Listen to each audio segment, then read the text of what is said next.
today. Justina and James will light your way.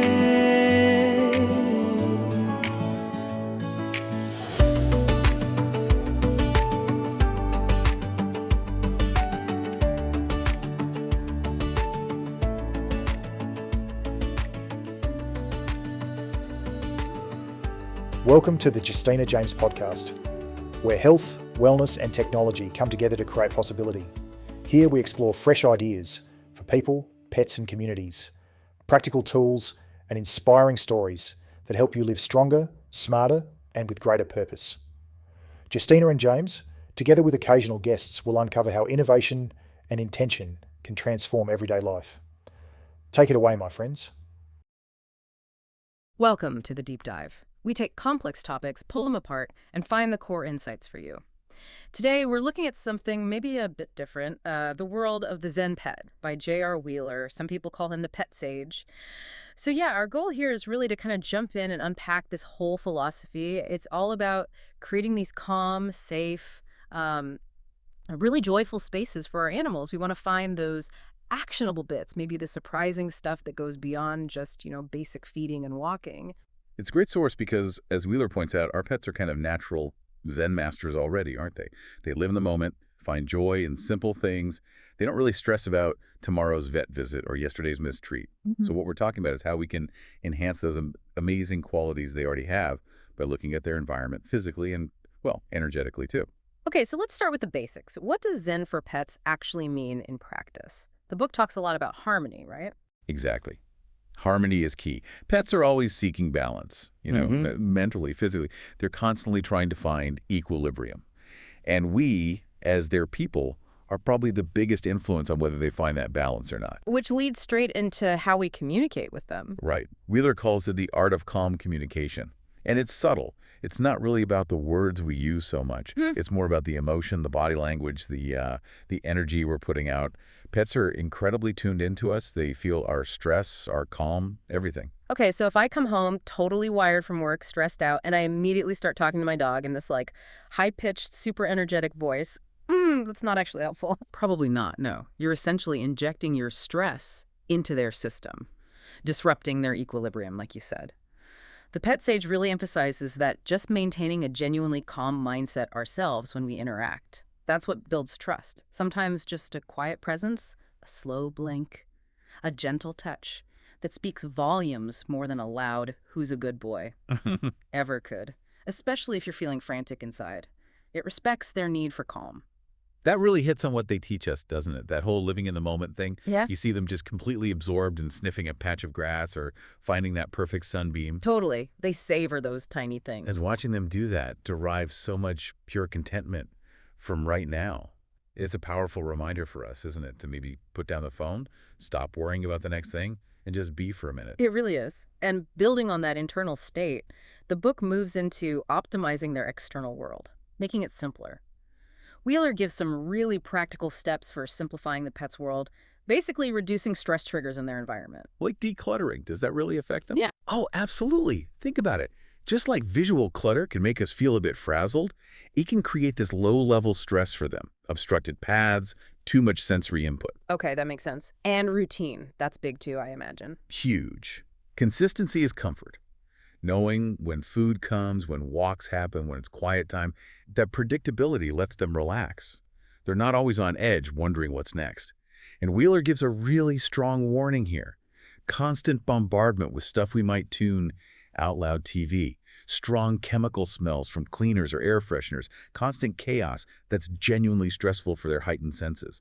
It's like a nonstop assault. Right, okay. So simplifying, less noise, fewer strong smells. What about adding things in? The book mentions plants, bringing nature inside. Yes, nature's touch. Okay. This isn't just about looking nice. Plants can genuinely promote calm, offer natural sensory stimulation, and some even help purify the air, reducing those subtle stressors we just talked about. And he gives specific, safe examples, right? Because you can't just put any plant in. Definitely not. Safety first. He has a no-stress list of pet-safe plants, like the Eureka Palm Good Air Purifier, totally non-toxic, or the spider plant, which is super resilient and safe if they happen to chew on it. And African violets for a bit of color, also non-toxic. It's about mindful choices.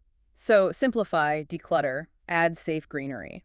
Then there's the idea of their own special spots, safe and sacred spaces. Yes, this taps into their instincts. Think cozy, den-like beds or covered crates where they can retreat and feel secure. And for cats especially, having high-up places to perch and observe, it gives them a sense of control over their territory. Feeling safe by being able to see everything. Exactly. And we can enhance these spaces with calming scents, but carefully. Like lavender or chamomile, things that relax us too. Precisely. But very subtle, natural sources. And crucially, placement matters. Wheeler really hammers this home. Keep food bowls, water, beds, litter boxes away from high-traffic, noisy areas. If they have to eat or sleep where there's constant commotion, it kind of defeats the purpose of having a safe space. Okay, so we've covered the mental connection, the physical space. Now let's get into some of the maybe more surprising stuff. Energy, starting with energy healing. Right. This is where we dive into the waves and vibrations section. Specifically, pulsed electromagnetic fields, or PEMF. The book presents this as a tool to help cellular health. It uses these very low-frequency pulses. PEMF. I think most people hear electromagnetic fields and think, uh-oh, danger. What's different here? That's a fair point, but this is very different from, say, high-frequency radiation. We're talking extremely low frequencies, non-invasive pulses. The theory, based on the research Wheeler cites, is that these pulses can gently stimulate the cells, help with repair, maybe improve how mitochondria work, basically giving cells a little boost, improving oxygen flow, which can lead to deep relaxation and support the body's own healing. So practical benefits. What are the big wins mentioned for pets? They list quite a few, especially helpful for older pets or those with ongoing issues. Things like faster recovery from injuries, relief from chronic pain like arthritis, also better circulation. And interestingly, it's linked to reduced anxiety and some behavioral issues, potentially because it addresses underlying physical discomfort or stress. It gets to a root cause. Okay, from energy waves to water. This one really caught my eye. Structured water. Water's just water, right? Yeah. What, a whole section. Well, according to this perspective, maybe not. This is where Wheeler introduces the structured water hypothesis.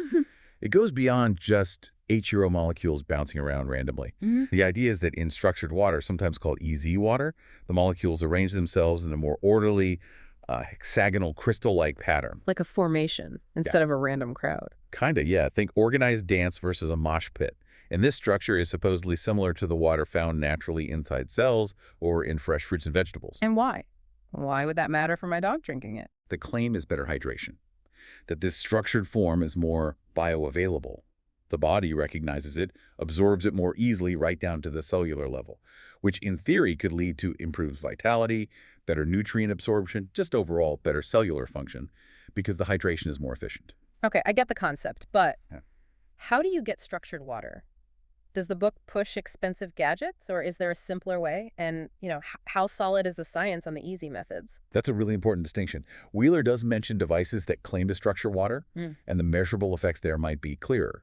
But he also includes simpler DIY approaches. These are presented more within the Zen framework, linking to intention and natural processes, Yeah. rather than hard science guarantees for the DIY stuff. Like what? What are the Yeah. simple options? Well, the simplest is literally infusing the water with positive intention.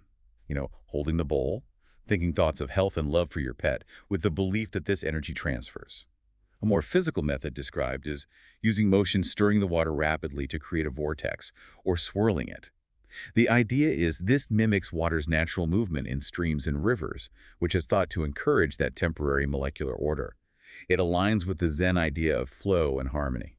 And interesting. Okay, let's shift to another routine element, sleep.